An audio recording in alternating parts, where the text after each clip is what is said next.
Last term पे हमने बताया था कि अगर हमारा कांस्टेंट अगर मोशन में हम अप्लाई करें तो कांस्टेंट अप्लाई करने से इक्वेशन ऑफ मोशन सॉल्व करने में बहुत डिफिकल्टी आती है।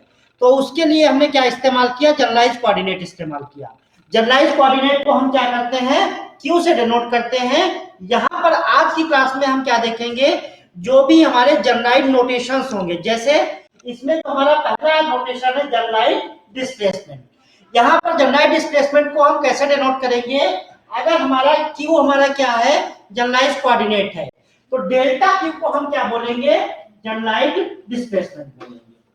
अब यहाँ पे देखिए, अगर हम माने कोई हमारा सिस्टम है, कोई पार्टिकल है, उसमें नंबर ऑफ पार्टिकल्स हमारे n है, तो total number of degree of freedom कितने हो जाएंगे वहां पर, n इंटू 3 मीन्स कितने हो जाएंगे, 3n हो जाएंगे। और अगर हम मान लें टाइम हमारा फिक्स है, तो जो पोजीशन ऑफ पार्टिकल होगा वो क्या होगा, किसका फंक्शन होगा, q1 q2 q3 और कहां तक जाएगा, q3n तक जाएगा। तो हम कैसे लिख सकते हैं, जो हमारा पोजीशन वेक्टर r होगा वो क्या हो जाएगा, r function of q1 q2 q3 q3n ऐसे जाएगा। साथ में फंक्शन किसका होगा, टाइम का होगा। अगर हम मान लें यहाँ पर हमारा टाइम फिक्स है और इसको हम क्या कर दें, यहाँ पर हम वेरिएशन कर दें, डिफरेंशिएशन कर दें, तो जब यहाँ पर हम डिफरेंशिएशन करेंगे तो डिफरेंशिएशन करने पे हमें क्या करना पड़ेगा, जितने भी हमारे कोऑर्डिनेट होंगे उसके रेस्पेक्ट में हम क्या करते जाएंगे, इसको डिफरेंशिएट करते जाएंगे। तो देखिए यहाँ पर अगर हमने टाइम को फिक्स मान लिया तो टी हमारा क्या हो जाएगा, ये तो कांस्टेंट हो जाएगा। यहाँ पे अगर हम डेल्टा आर लिखेंगे तो डेल्टा आर हम कैसे लिखेंगे, यहाँ पे देखिए आर हमारा किसका फंक्शन है, Q1 का फंक्शन है, Q2 का फंक्शन है, Q3 का फंक्शन है, बहुत से फंक्शन है। तो हम जब उसका डिफरेंशिएशन करते हैं तो कैसे लिखते हैं, देखिए यहां से इसको क्या लिखेंगे, del are upon del Q1 into क्या कर देंगे, डेल्टा Q1 प्लस दूसरा टर्म क्या लिखेंगे, del are upon del Q2 into delta Q2, और इसी तरीके से हम इसको क्या करते जाएंगे, लिखते जाएंगे। ये यहां तक सबको क्लियर है पॉइंट।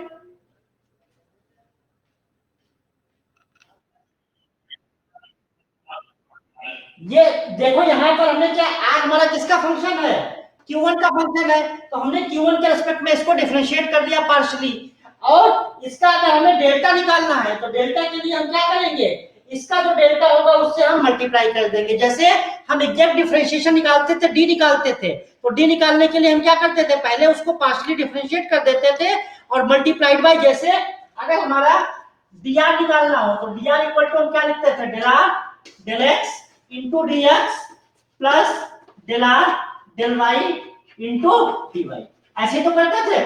तो यहाँ पर डी के जगह पर हमने क्या लिया है, डेल्टा लिया है। डेल्टा हमारा क्या बता रहा है, यहाँ पर चेंज बता रहा है। तो उसी तरीके से हमने इसी क्वेश्चन के बेस पे हमने इसको लिखा है। अब यहाँ पर हमारे क्या है, बहुत से फंक्शन है, तो अगर हम इसको समेशन टर्म में लिखना चाहें तो कैसे लिख सकते हैं, यहाँ से देखिए समेशन हमने जे लिख दिया, J equal to 1 to J equal to 3n, और यहां से हम क्या लिखेंगे, del are del Q J और इनटू डेल्टा क्यू जे। तो ये हमारा क्या हो जाएगा, डेल्टा आर इक्वल टू हमारा हो जाएगा summation J equal to 1 to 3n del are upon del Q J del Q J. तो ये डेल्टा क्यू जे जो हमारा आया है इसी को हम बोलते हैं जनरलाइज डिस्प्लेसमेंट बोलते हैं। सबको क्लियर है, बताइए। अब अगर यहाँ पर अगर हम ith पार्टिकल की बात करें तो ith पार्टिकल के लिए हमें क्या करना पड़ेगा, हम क्या निकालेंगे, position vector of ith particle. तो यहाँ पे हम क्या लगा देंगे, ri लगा देंगे। तो यहाँ से हमारा क्या हो जाएगा, डेल्टा ri, और यहाँ से हमारा क्या हो जाएगा, डेल्टा ri। तो ith पार्टिकल के लिए हमारा क्या हो जाएगा, डेल्टा qj, ये हमारा कहलाएगा जनरलाइज्ड डिस्प्लेसमेंट कहलाएगा। क्लियर है सबको।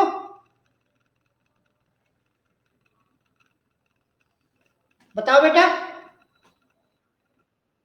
अब देखो दूसरा जो नोटेशन हमारा इस्तेमाल होगा वो कहलाएगा जनरलाइज्ड वेलोसिटी। तो जब भी हम किसी भी सिस्टम के लिए वेलोसिटी निकालते हैं तो वेलोसिटी की डेफिनेशन क्या होती है, rate of change of displacement is called velocity.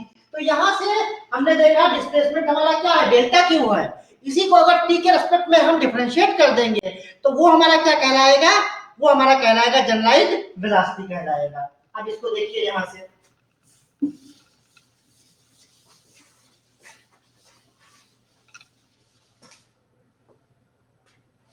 दूसरा हमारा कोऑर्डिनेट है जनरलाइज्ड वेलोसिटी। तो rate of change of generalised displacement is called generalised velocity, और इसको हम कैसे लिखेंगे, क्यूजे डॉट इक्वल टू हमारा क्या हो जाएगा, delta q j upon delta T. ये हमारा क्या कहलाएगा, जनरलाइज्ड वेलोसिटी। अब अगर हम माने जैसे अभी पहले माना था कि हमारे बहुत से पार्टिकल हैं, तो उसमें ith पार्टिकल का पोजीशन वेक्टर हमने क्या माना, ri माना, और ri हमारा किसका फंक्शन हो जाएगा, देखिए q1 q2 q3 और कहां तक जाएगा, q3n तक जाएगा। साथ में हमारा क्या हो जाएगा, टाइम हो जाएगा। अब इसको जब डिफरेंशिएट करेंगे, यहां पर अगर हम टाइम को मान लें, टाइम भी वेरी कर रहा है, तो इसको जब डिफरेंशिएट करेंगे तो हम क्या लिखेंगे, delta r i equal to हम क्या लिखेंगे, यहां से लिखेंगे delta r i del Q1 into delta Q1 plus del r i upon del Q2 delta Q2, और ऐसे ही हमें कहां तक लिखना पड़ेगा, 3n तक लिखना पड़ेगा। और इसके बाद एक टर्म हमारा और मिलेगा जिसको हम क्या लिखेंगे, del r i del t into, ऐसे तो लिखेंगे बताइए। अब देखिए यहां से अगर पूरे इक्वेशन को हम यहां से डेल्टा टी से डिवाइड कर दें, या देखिए इसको डिवाइड करने से पहले हम इसको थोड़ा सा और सिंपलीफाई कर देते हैं। Delta r i equal to हम क्या लिखेंगे, यहां पे हम क्या लगा देंगे, summation j equal to 1 to 3n, और यहां से हम क्या लिख सकते हैं, delta r i delta q j into delta q plus delta r i del t into, हमने यहां पर इसको, ये जो बहुत से टर्म थे उनको कंबाइन करके एक इक्वेशन में लिख दिया, और ये इक्वेशन हमारी क्या रिप्रेजेंट कर रही है, डेल्टा आर आई। अब इसी में अगर हम डेल्टा टी से पूरे इक्वेशन को डिवाइड कर दें तो हम अगले स्टेप पे क्या लिख सकते हैं, देखिए अगले स्टेप पे हम क्या हो जाएगा हमारा, delta r i upon delta t equal to, यहां से जब हम लिखेंगे तो हमारा क्या मिल जाएगा, summation j equal to 1 to 3n, और ये हो जाएगा हमारा delta r i delta q j into, यहां से क्या मिल जाएगा, delta q j delta q t delta t plus delta r i del r i. अब देखो delta q j upon delta t को हम क्या लिख सकते हैं, क्यूजे डॉट लिख सकते हैं। तो क्यूजे डॉट हमारा क्या रिप्रेजेंट करेगा, यहां से ये हमारा जनरलाइज्ड वेलोसिटी को रिप्रेजेंट करेगा, और इसका हमारा जो एक्सप्रेशन आ जाएगा ये क्या मिल जाएगा, देखिए यहां से delta r i upon delta t equal to summation j equal to 1 to 3n, ये हो जाएगा delta r i delta q j, और इसको हम क्या लिख सकते हैं, q j dot plus delta r i. तो यहां पर ये क्यूजे डॉट हमारा क्या रिप्रेजेंट कर रहा है, जनरलाइज्ड वेलोसिटी को रिप्रेजेंट कर रहा है। क्लियर है सबको। अब देखो, अब इसी के बाद जब हमें एक्सेलरेशन निकालना हो तो एक्सेलरेशन के लिए हम क्या करते हैं, rate of change of velocity is called acceleration. तो जो थर्ड नोटेशन हो जाएगा हमारा क्या हो जाएगा, जनरलाइज्ड एक्सेलरेशन। तो एक्सेलरेशन निकालने के लिए हमें क्या करना पड़ेगा, इसी को फिर से डिफरेंशिएट करना पड़ेगा। तो जब इसको हम फिर से डिफरेंशिएट करेंगे तो डिफरेंशिएट करते समय यहां पर हमें क्या करना पड़ेगा, प्रोडक्ट ऑफ टू फंक्शन हो जाएगा, एक हमारा फंक्शन ये हो जाएगा, दूसरा फंक्शन ये हो जाएगा, और एक के टर्म हो जाएगा। तो नेक्स्ट हमारा जो नोटेशन है जनरलाइज्ड एक्सेलरेशन।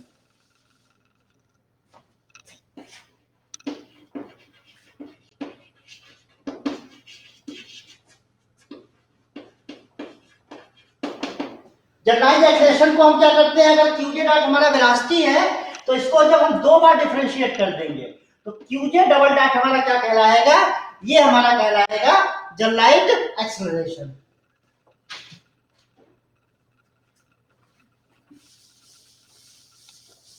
अब इसी क्वेश्चन को अगर हम फिर से डिफरेंशिएट करें, ये हमारा क्या था, आर आई डॉट था, इसी को हम जब फिर से डिफरेंशिएट कर देंगे तो हम क्या लिख सकते हैं, r i double dot equal to, अब हमें क्या करना होगा, इसका डिफरेंशिएशन करना होगा, तो इसको जब डिफरेंशिएट करेंगे तो हम क्या लिखेंगे, डी डी टी, और यहां से हम क्या करेंगे, summation J equal to 1 to 3n delta r i delta q j into q j dot plus delta r i delta, ऐसे तो करेंगे डिफरेंशिएशन।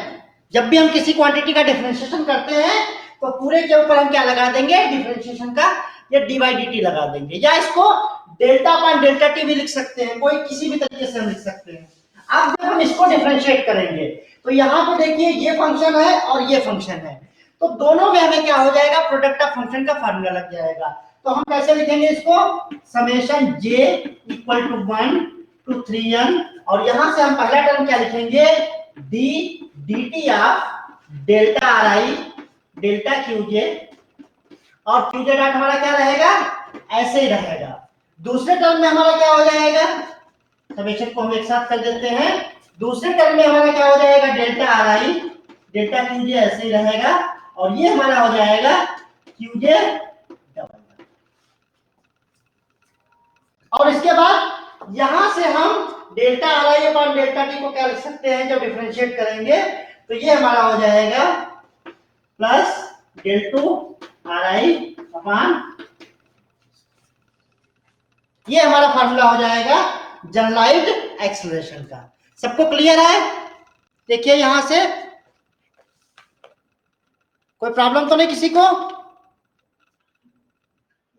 अब हमारा जनरलाइज्ड एक्सेलरेशन आ गया। न्यूटन की थ्योरी कहती है अगर एक्सेलरेशन है तो उसमें क्या होगा, फोर्स भी होगा।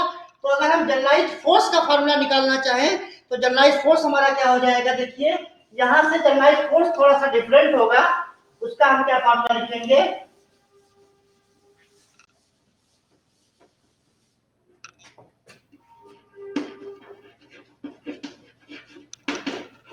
जनरलाइज्ड फोर्स, और फोर्स को हम लिखेंगे यहां पर क्यूजे से लिखेंगे, और क्यूजे हमारा हो जाएगा एफ आई, ये हमारा कहलाता है generalized force. Q j equal to हम इसको लिखेंगे एफ आई, एफ आई हमारा क्या है, ये आयत पार्टिकल पे फोर्स लग रहा है, और delta r i upon delta QJ हमारा क्या है, आयत पार्टिकल का क्यूजे के रेस्पेक्ट में डिफरेंशिएशन है। या इसको अगर हम दूसरे तरीके से लिखे तो यहां पे हम क्या लगा देंगे, समेशन आई लगा देंगे। अगर हम माने लैग्रेंजियन हमारा एल है, लैग्रेंजियन हमारा क्या होता है, लैग्रेंजियन हमारा एनर्जी का फंक्शन होता है, और जिसको हम l equal to t minus v लिखते हैं, तो उस बेस पे हम क्यूजे को क्या लिखते हैं, क्यूजे इक्वल टू हमारा होता है del L upon del q. हाँ, ये हमारा होता है जनरलाइज फोर्स कहलाता है, generalize force q j equal to del L upon del q j. Clear है सबको? बताओ बेटा, क्या एल है लैग्रेंजियन एनर्जी फंक्शन होता है, टी माइनस वी, टी हमारी काइनेटिक एनर्जी पार्टिकल की होती है, वी पोटेंशियल एनर्जी होती है, दोनों को डिफरेंस को हम एल से डिनोट करते हैं, एल हमारा कहलाता है लैग्रेंजियन फंक्शन। अभी इसको आगे हम बताएंगे। ये सबको क्लियर है? ये इसका एक्सप्रेशन के लिए फार्मूला होता है, जैसे यहाँ पर हमारा क्या होता है, फोर्स इक्वल टू क्या होता है, मास इनटू एक्सप्रेशन। तो यहाँ पे जो क्यूजे का जो फार्मूला दिया गया है, ये फार्मूला दिया गया, क्यूजे को हम कैसे डिनोट करेंगे, एफ आई, आयत पार्टिकल पे जितना फोर्स लगेगा, और del r i upon del q j, इस तरीके से हम निकालेंगे इसको। इसके बाद एक हमारा और टर्म होता है जिसको हम बोलते हैं जनरलाइज्ड मोमेंटम।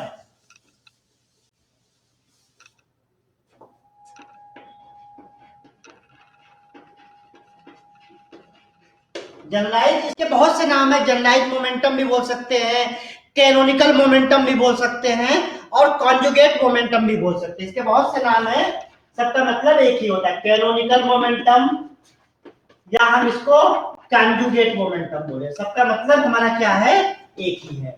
यहां पर जब हम कैनोनिकल मोमेंटम को रिप्रेजेंट करते हैं तो P से रिप्रेजेंट करते हैं, पीजे इक्वल टू हमारा क्या होता है, यहां से del L upon del Q Z. PJ को हम क्या रिप्रेजेंट करते हैं, del L upon del Q Z. यहां पर एल हमारा क्या है, ये लैग्रेंजियन फंक्शन है, और लैग्रेंजियन फंक्शन हमने बताया था एल इक्वल टू क्या होता है, टी माइनस वी होता है। तो पीजे को हम क्या लिख सकते हैं, del T upon del Q z. L हमारा लैग्रेंजियन फंक्शन है, जो हमारा क्या होता है, एनर्जी डिफरेंस के बराबर होता है, टी माइनस वी के बराबर होता है। तो उस बेस पे हम पीजे इक्वल टू क्या लिख सकते हैं, del t by del Q z आप लिख सकते हैं। अब यहाँ पे टी हमारी क्या है, काइनेटिक एनर्जी है। अब इसी को अगर हम फार्मूले को चेक करें कि मोमेंटम हमारा बेसिकली होता क्या है, तो मोमेंटम क्या होता है, मास इनटू वेलोसिटी को हम क्या बोलते हैं, मोमेंटम बोलते हैं। तो अगर हम काइनेटिक एनर्जी ले t equal to 1/2 mj q Z r t square, 1/2 mv square होती है। तो इस तरीके से लिखे, तो इसको जब हम निकालेंगे del T upon del Q Z R, तो del T upon Q Z R कितना मिलेगा, देखिए यहां से mj into Q Z R. mj क्या है, मास पार्टिकल का है, qj क्या है, जनरलाइज्ड वेलोसिटी है। इसीलिए इन दोनों के प्रोडक्ट को हम क्या बोलते हैं, जनरलाइज्ड मोमेंटम बोलते हैं, जिसको हम p से डिनोट करते हैं। क्लियर है सबको? अब जैसे कभी कभी यहां पर एक क्वेश्चन पूछा जाता है कि अगर हमारा जनरलाइज्ड डिस्प्लेसमेंट की यूनिट हमारी क्या हो जाए, मोमेंटम फोर्स की यूनिट हो जाए, तो हमारा जनरलाइज्ड वेलोसिटी की मोमेंट यूनिट क्या होगी। ये क्वेश्चन फिर से समझिए कि अगर कहा जाए अगर हमारा जनरलाइज्ड डिस्प्लेसमेंट की जो डायमेंशन है वो मोमेंटम को रिप्रेजेंट करें, तो जनरलाइज्ड वेलोसिटी किसको रिप्रेजेंट करेगा।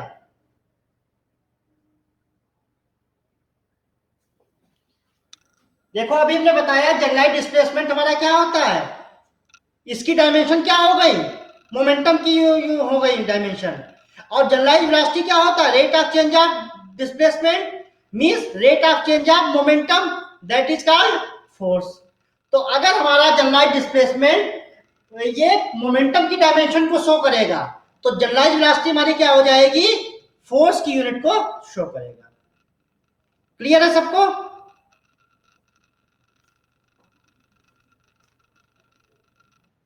अब इसी में देखो क्यूजे हमने बताया, अभी क्यूजे हमारा क्या कर रहा है, जनरलाइज्ड डिस्प्लेसमेंट है, और क्यूजे डॉट हमारा क्या है, जनरलाइज्ड वेलोसिटी है। अब इसी में अगर हम कह दें जनरलाइज्ड डिस्प्लेसमेंट हमारा एंगुलर पोजीशन को रिप्रेजेंट कर रहा है, तो जनरलाइज्ड वेलोसिटी किसको रिप्रेजेंट करेगा, rate of change of angular position, that is called angular velocity. ये तो हो जाएगा। क्यूजे हमारा क्या है, जनरलाइज्ड डिस्प्लेसमेंट को रिप्रेजेंट कर रहा है, क्यूजे डॉट क्या हो जाएगा, जनरलाइज्ड वेलोसिटी को रिप्रेजेंट करेगा। तो अगर जनरलाइज्ड डिस्प्लेसमेंट की डायमेंशन हमारी क्या हो, एंगुलर पोजीशन हो, एंगुलर डिस्प्लेसमेंट हो, तो जनरलाइज्ड वेलोसिटी किसका हो जाएगा, rate of change of angular displacement, that is called angular velocity. हो जाएगा। ऐसे ही अगर यहां पर जनरलाइज्ड मोमेंटम हमारा क्या हो जाए, एंगुलर मोमेंटम को शो करे, तो जनरलाइज्ड मोमेंटम हमारा ये क्या हो जाएगा, generalized velocity rate of change of angular momentum, that is called torque. तो कहने का मतलब है जनरलाइज्ड डायमेंशन हमें मालूम होगी डिस्प्लेसमेंट की, उसी के रेट ऑफ चेंज से हम क्या कर सकते हैं, जनरलाइज्ड वेलोसिटी की डायमेंशन को कैलकुलेट कर सकते हैं। सबको क्लियर हो गया?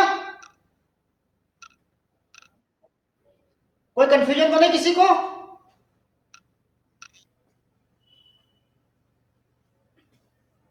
अब इसके बाद देखिए, हाँ बोलो।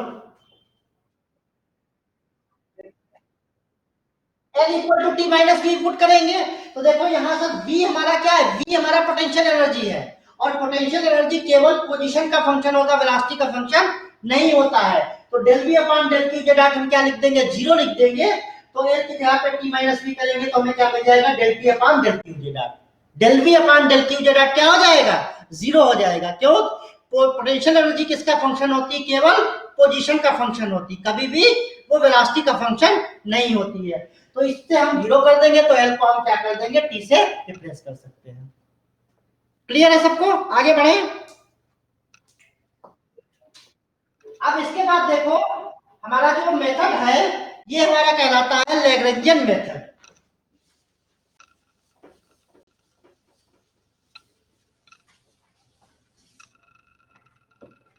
हमारा मेथड क्या है?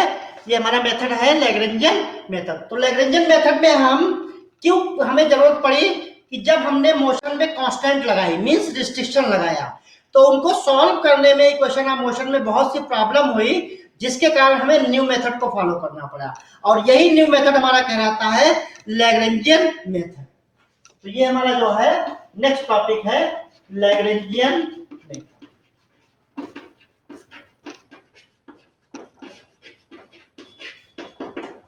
यहां पर जब हम इस मेथड को अप्लाई करते हैं तो इस मेथड को अप्लाई करने के लिए हम एक लैग्रेंजियन फंक्शन मानते हैं। ये लैग्रेंजियन फंक्शन L जो हमारा होता है, ये हमारा फंक्शन होता है QJ। QJ means generalized coordinate. दूसरा हमारा हो जाएगा QJ डॉट जनरलाइज्ड वेलोसिटी। और तीसरा हमारा क्या हो जाएगा? टाइम। ये हम मानते हैं लैग्रेंजियन जो हमारा होता है जनरलाइज्ड कोऑर्डिनेट, जनरलाइज्ड वेलोसिटी और टाइम का फंक्शन होता है। और ये हमारा जो अगर हम पोटेंशियल एनर्जी और काइनेटिक एनर्जी के टर्म में लिखे तो एल को हम क्या लिख सकते हैं? ये एनर्जी फंक्शन होता है जिसकी वैल्यू हम क्या लिख सकते हैं? टी माइनस वी लिख सकते हैं। जहां पर टी क्या होती है? Total kinetic energy of particles, और वी क्या होती है? Total potential energy of particles. दोनों के डिफरेंस से हम क्या निकाल सकते हैं? ये एल की वैल्यू निकाल सकते हैं, जिसको हम क्या लिखते हैं? टी माइनस वी लिखते हैं। अब अगर हम मान लें कोई फ्री पार्टिकल है, तो फ्री पार्टिकल के लिए पोटेंशियल एनर्जी क्या हो जाएगी? 0 होती है। तो वहां पर लैग्रेंजियन हमारा क्या रिप्रेजेंट करेगा? टोटल काइनेटिक एनर्जी को रिप्रेजेंट करेगा। पोटेंशियल एनर्जी क्या हो जाएगी? यहाँ पर 0 हो जाएगी। अगर हम माने हमारे ith पार्टिकल हैं, तो ith पार्टिकल के लिए टी को हम कैसे लिखते हैं? Summation i 1/2 mi। और ये क्या लिखते हैं? vi लिखते हैं। तो vi को हम क्या लिखेंगे? qi डॉट क्या लिखेंगे? टी को हम 1/2 mi qi डॉट स्क्वायर। और v हमारा क्या होता है? v हमारा हमेशा फंक्शन होता है पोजीशन का फंक्शन होता है, x का फंक्शन होता है या केवल qj का फंक्शन होता है। इसी को अगर हम इस तरीके से लिखें, it is always function of qj। तो लैग्रेंजियन को हम कैसे लिख सकते हैं? यहां से देखिए, तो लैग्रेंजियन को हम क्या लिखेंगे? L equal to summation i 1/2 mi qj dot square minus v, इस तरीके से लिख सकते हैं। अब अगर हम बात करें कोई हमारा होलोनोमिक सिस्टम है, तो होलोनोमिक सिस्टम के लिए हमारे क्या होते हैं? वहां पर होलोनोमिक के लिए हमारी जो जनरलाइज्ड कोऑर्डिनेट होते हैं उसको हम q1 q2 q3 से लिखते हैं। तो उस कंडीशन में जो हमारी लैग्रेंजियन इक्वेशन ऑफ मोशन होती है, लैग्रेंजियन इक्वेशन ऑफ मोशन को हम क्या लिखेंगे? d dt ऑफ del t अपॉन del qj dot minus del t अपॉन del qj equal to capital QJ। ये जो इक्वेशन हमने लिखी है ये हमारी होलोनोमिक और कंजर्वेटिव सिस्टम के लिए ये हमारी कहलाती है लैग्रेंजियन इक्वेशन ऑफ मोशन। और जितने भी हमारे जनरलाइज्ड कोऑर्डिनेट मिलेंगे, जैसे मान लीजिए 1 से लेकर n 3n तक है, तो हमारी इक्वेशन ऑफ मोशन कितनी मिल जाएगी? यहाँ पर 3n इक्वेशन ऑफ मोशन मिल जाएगी। यहाँ पर t हमारा क्या रिप्रेजेंट कर रहा है? काइनेटिक एनर्जी को रिप्रेजेंट कर रहा है। और qj हमारा क्या है? जनरलाइज्ड कोऑर्डिनेट है। अगर हम माने हमारा फोर्स कंजर्वेटिव है, उस कंडीशन में हम लैग्रेंजियन इक्वेशन ऑफ मोशन को कैसे लिख सकते हैं? ये देखिए, दूसरा हमारा इक्वेशन है d dt del l del qj dot minus del l qj equal to, ये हमारी इक्वेशन कहलाती है। ये दोनों इक्वेशन है हमारी लैग्रेंजियन इक्वेशन ऑफ मोशन। जब हमें t दिया होगा और जनरलाइज्ड फोर्स दिया होगा तो हम इस फार्मूले से निकालेंगे इक्वेशन ऑफ मोशन। और जब हमें L कैलकुलेट कर लेंगे तो L कैलकुलेट करने के बाद हम इस फार्मूले से निकालेंगे। यहाँ पर क्यूजे डॉट है मींस जनरलाइज वेलोसिटी, और यहाँ पर क्यूजे है हमारा मींस क्या है, जनरलाइज कोऑर्डिनेट। तो जनरलाइज कोऑर्डिनेट का लैग्रेंज हमारा बेसिकली किसका फंक्शन हो जाएगा, जनरलाइज कोऑर्डिनेट का फंक्शन होगा, जनरलाइज वेलोसिटी का फंक्शन होगा, और साथ में टाइम का फंक्शन होगा। तो इस हिसाब से हम क्या लिख सकते हैं, ये इक्वेशन हमारी कहलाती है लैग्रेंज इक्वेशन ऑफ मोशन। अब इसी का अगर हम यहाँ पर बात करें, ये इक्वेशन हमारा बेसिकली किसको रिप्रेजेंट कर रही है, तो हमने अभी बताया था कि जो जनरलाइज मोमेंटम होता है, जनरलाइज मोमेंटम को हम क्या लिखते हैं, generalize momentum is written as PJ equal to del L upon del QJ. और del L upon del QJ को हम क्या लिखते हैं, इसको हम लिखते हैं फोर्स एफ जे। तो यहां से देखिए d by D t of p j dot equal to क्या हो जाएगा, यहां हमने इसको क्या लिख दिया, पीजे डॉट लिख दिया। क्यों, क्योंकि ये जो हमारा होता है जनरलाइज मोमेंटम होता है, और ये हमारा क्या है, यहाँ पर पीजे हमारा एफजे क्या है, जनरलाइज फोर्स। इसको हम अगर क्यू से लिखे तो क्यू से भी लिख सकते हैं। तो ये हमारा क्या है, जनरलाइज फोर्स है। तो rate of change of momentum is called force. तो हमारी न्यूटन की थ्योरी के हिसाब से ये लैग्रेंज इक्वेशन ऑफ मोशन निकाली गई है। तो इसका मतलब हो गया generalize momentum is always equal to rate of change of generalize momentum is always equal to generalize force. इसको यहाँ पर हमने क्यू नोटेशन लिया है, तो इसको हम लिख सकते हैं यहाँ पर कैपिटल क्यूजे लिख देंगे, और यहाँ पर भी हमारा क्या हो जाएगा, क्यूजे हो जाएगा। क्लियर है सबको, बताओ बेटा।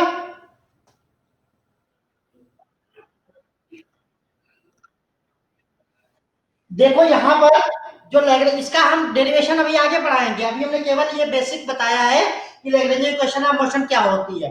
अगर हमारी होलोनोमिक कांस्टेंट्स हैं, उस समय अगर हमारा जनरलाइज फोर्स क्यूजे हो, तो टी के टर्म में हम ये equation of Lagrange equation of motion लिखते हैं। और अगर हमारा कंजर्वेटिव सिस्टम हो, तो कंजर्वेटिव सिस्टम के लिए हम इस तरह से इक्वेशन लिखते हैं, जहां पर हम टी को किससे रिप्लेस कर देते हैं, एल से रिप्लेस कर देते हैं।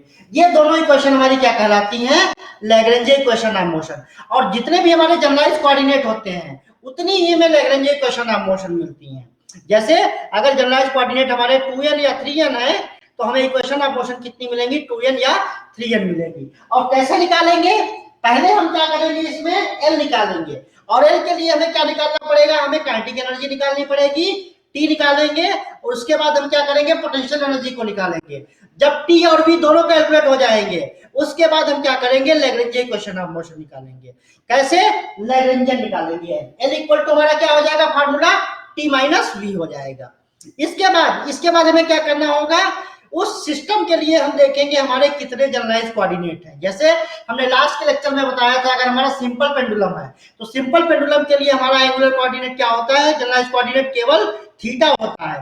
तो वहां पर हमारी केवल एक ही इक्वेशन ऑफ मोशन मिलेगी, जिस समय हमारा लैग्रेंजियन कोऑर्डिनेट क्या हो जाएगा, ये कोऑर्डिनेट जनरलाइज कोऑर्डिनेट क्या हो जाएगा, थीटा डॉट हो जाएगा। तो थीटा डॉट के लिए हम लैग्रेंज इक्वेशन ऑफ मोशन क्या लिखेंगे, d upon dt del L upon del theta dot minus del L upon del theta equal to 0।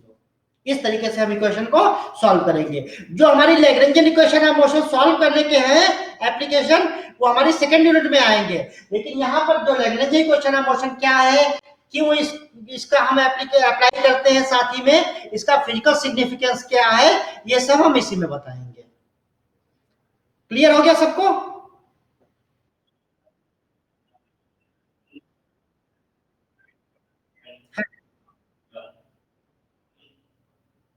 ये न्यूटन की ये जनरलाइज मोमेंटम है, rate of change of generalize momentum is equivalent to generalize force. Newton की theory तो है, क्या कह रहा है कि मोमेंटम लैग्रेंजियन जो हमारा मोमेंटम है, उसका रेट ऑफ चेंज किसके बराबर है, जनरलाइज फोर्स के बराबर है। वही rate of change of momentum is called force. बस यहाँ पर एक हमारा नया टर्म जोड़ दिया गया है, जिसको हम बोल रहे हैं generalized momentum and generalized force.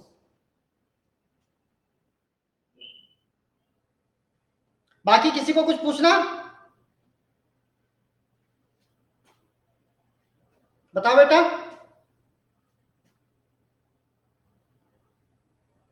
आगे बढ़े फिर। ये हमारा हो गया लैग्रेंजियन अप्रोच, या लैग्रेंजियन फंक्शन के। कभी कभी शॉर्ट नोट्स पूछ दिया जाता है लैग्रेंजियन फंक्शन पे शॉर्ट नोट्स लिखिए, तो शॉर्ट नोट्स में हम इतना ही लिख देंगे कि क्या हमारा लैग्रेंजियन होता है, किस तरीके से हम लैग्रेंजियन इक्वेशन ऑफ मोशन को लिखते हैं। इसके बाद जो हमारा टॉपिक है, एक नया टर्म आता है साइक्लिक जनरलाइज्ड कोऑर्डिनेट। अभी हमने बताया जनरलाइज्ड कोऑर्डिनेट, एक हमारा टर्म होता है साइक्लिक जनरलाइज्ड कोऑर्डिनेट।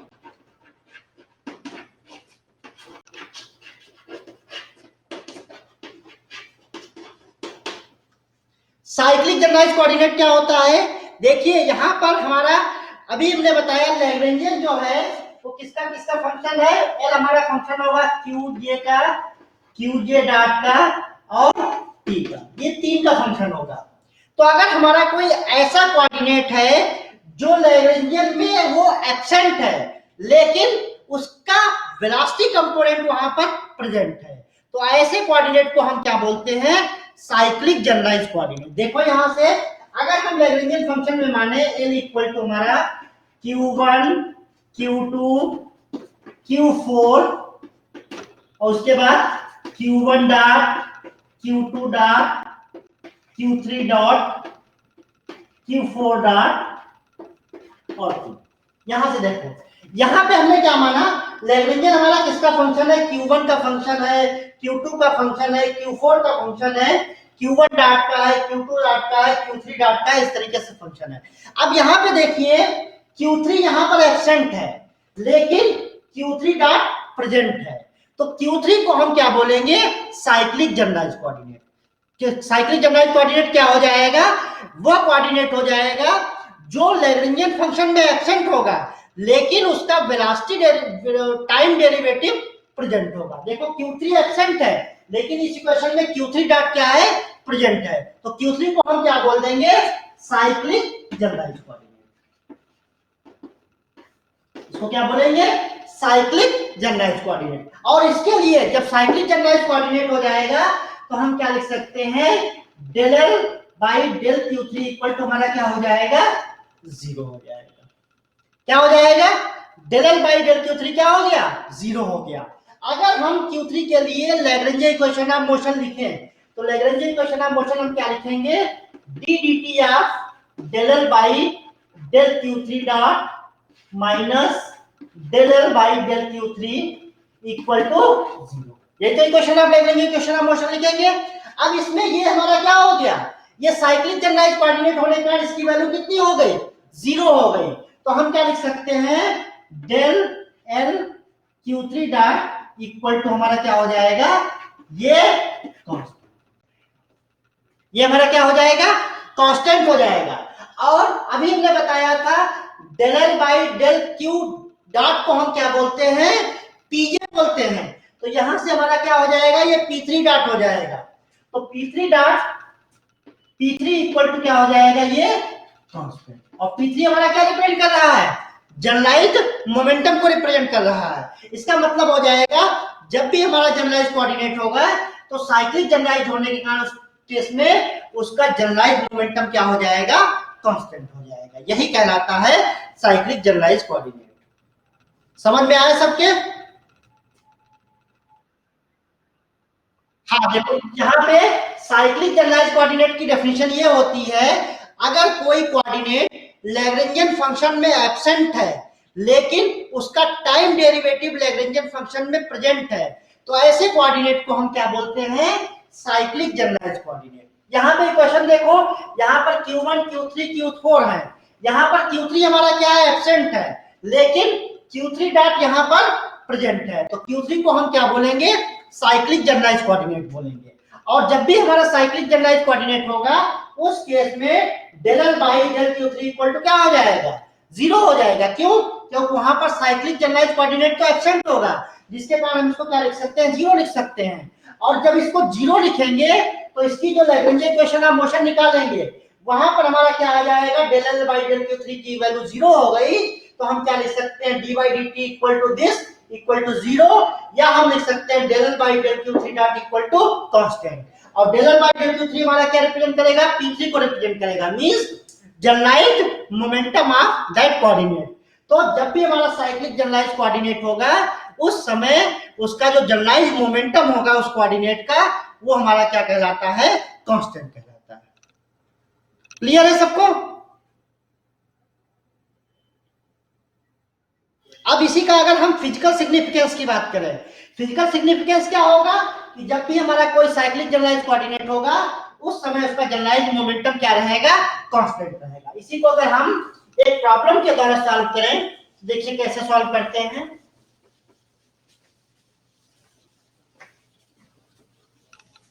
अगर हम माने कोई पार्टिकल हमारा सेंट्रल फोर्स के अंतर्गत गति कर रहा है, ये हमने माना, ये हमारा क्या है, कोई पार्टिकल यहाँ पर है सेंट्रल फोर्स में। सेंट्रल फोर्स क्या होता है, ऐसा फोर्स जिसकी डायरेक्शन या तो हमारे पॉइंट के अवे होती है या टुवर्ड्स द फिक्स पॉइंट होती है। साथ ही साथ उसका जो मैग्नीट्यूड होता है डिस्टेंस की 1/r⁴n के प्रोपोर्शनल होता है। तो ऐसे फोर्स को हम क्या बोलते हैं, सेंट्रल फोर्स बोलते हैं।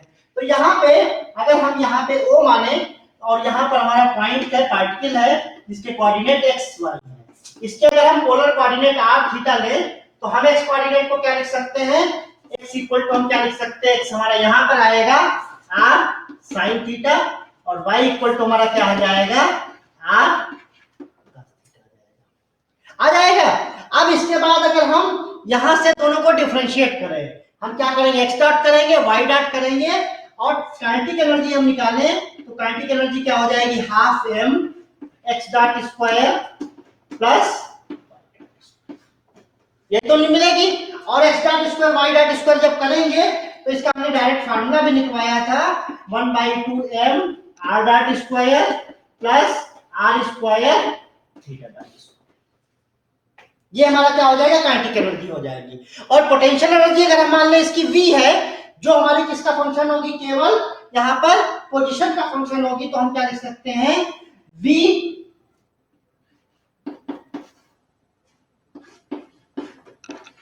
Potential energy.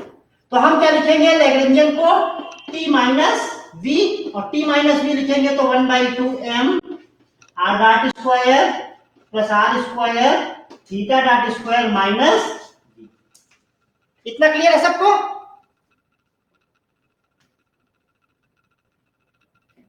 बताओ बेटा। अब देखो यहां से इस लैग्रेंजियन में देखो यहां पे थीटा डॉट स्क्वायर आ रहा है लेकिन थीटा गायब है। थीटा कहीं दिख रहा है, कहीं पे नहीं दिख रहा है, तो थीटा इसके लिए क्या हो जाएगा, साइक्लिक जनरलाइज्ड कोऑर्डिनेट हो जाएगा। इस टाइप के मोशन के लिए थीटा क्या हो जाएगा, साइक्लिक जनरलाइज्ड कोऑर्डिनेट हो जाएगा। क्यों हो जाएगा, जब लैग्रेंजियन में केवल हमारा थीटा डॉट स्क्वायर आ रहा है, थीटा डॉट आ रहा है, थीटा एब्सेंट है, तो थीटा क्या हो जाएगा, theta is cyclic generalized coordinate. अब जब साइक्लिक जनरलाइज्ड कोऑर्डिनेट आ जाएगा तो अगर हम इसकी इक्वेशन लिखेंगे थीटा के रेस्पेक्ट में तो हम क्या लिख सकते हैं, del l by del theta equal to क्या हो जाएगा, हमारा 0 हो जाएगा। और थीटा के लिए जो लैग्रेंजियन इक्वेशन लिखेंगे, d dt of del l by del theta dot minus del l by del theta equal to 0। अब इस इक्वेशन में अगर हम del l by del theta dot निकालें तो del l by del theta कितना हो जाएगा, यहां से देखिए, यहां से कितना हो जाएगा, ये हमारा थीटा डॉट के रेस्पेक्ट में 0 हो जाएगा। यहां से थीटा डॉट स्क्वायर का हमें क्या मिलेगा, 2 थीटा डॉट मिलेगा, 2 से 2 कैंसिल हो जाएगा, हमारा क्या हो जाएगा, mr स्क्वायर थीटा। और जब mr स्क्वायर थीटा डॉट मिल जाएगा तो हम इसको यहां पर पुट करेंगे तो हमें क्या मिल जाएगा, d dt of mr square theta dot equal to 0। या हम लिख सकते हैं mr square theta dot equal to mr square, mr हमारा क्या होता है, mr स्क्वायर i होता है, थीटा डॉट को हम एंगुलर वेलोसिटी बोलते हैं, तो इसको हम क्या लिख सकते हैं, i omega equal to constant. या हम कह सकते हैं जब भी कोई पार्टिकल हमारा सेंट्रल फोर्स के अंतर्गत गति करता है तो उस समय उसका एंगुलर मोमेंटम क्या रहता है, कंजर्व रहता है। अब एंगुलर मोमेंटम हमारा कंजर्व है तो यहां पर हमने जब निकाला था, जब हमारा थीटा जनरलाइज्ड कोऑर्डिनेट हो जाएगा तो उस समय जनरलाइज्ड मोमेंटम हमारा क्या रहता है, कांस्टेंट रहता है। यही इसका क्या है, साइक्लिक जनरलाइज कोऑर्डिनेट का हमारा फिजिकल सिग्निफिकेंस है। जब भी हमारा कोई साइक्लिक जनरलाइज कोऑर्डिनेट होता है तो उसका जो जनरलाइज मोमेंटम होता है वो हमारा क्या रहता है, कांस्टेंट।